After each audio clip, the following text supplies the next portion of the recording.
أسأله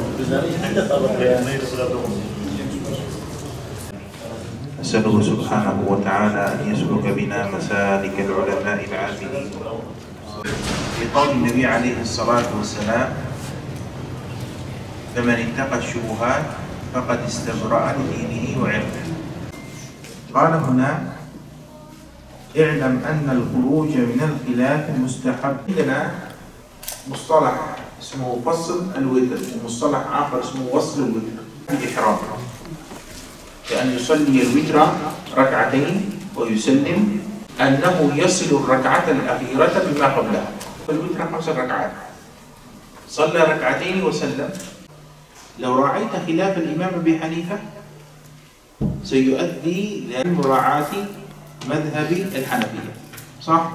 إذا أنت وما كان أكثر عملا كان أكثر تلك سنة ثابتة، بمعنى إذا كانت مراعاتنا لخلاف سوي من قال بإبطال الصلاة من الحنفية، معروف أنهم لكنه مرجوح في المذهب الحنفي أن الصلاة تبطل بذلك. مراعاة الخلاف حينئذ ستوقعنا في مخالفة سنة.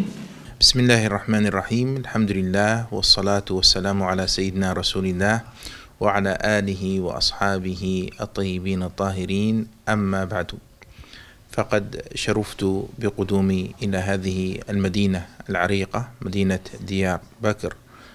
المدينة العريقة تاريخيا عريقة بعلمائها، عريقة بالذين أنتجوا للأمة الإسلامية مؤلفات ما زال نفعها إلى يومنا هذا.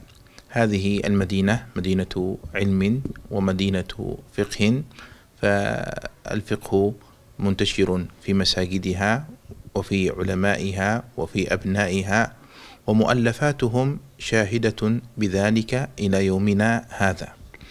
رأيت جوا علميا جميلا لم أكن أتوقع أن أرى الإقبال الكبير على دراسة الفقه، لا سيما مذهب الإمام الشافعي رحمه الله تعالى رحمة واسعة.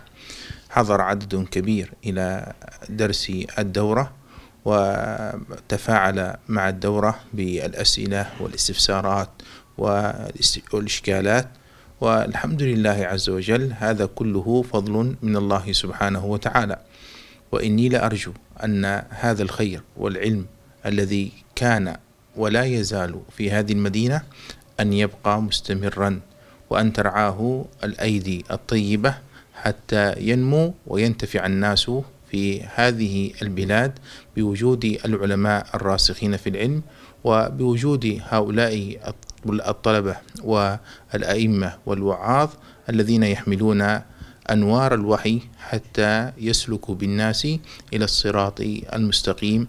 وفق الله الجميع لما يحب ويرضى، وأسأل الله سبحانه وتعالى أن يحفظ أمن وأمان هذه المدينة وسائر بلاد تركيا، وأسأل الله سبحانه وتعالى أن يجزل الأجر والثواب لكل من ساهم بإقامة هذا البرنامج، اللهم آمين.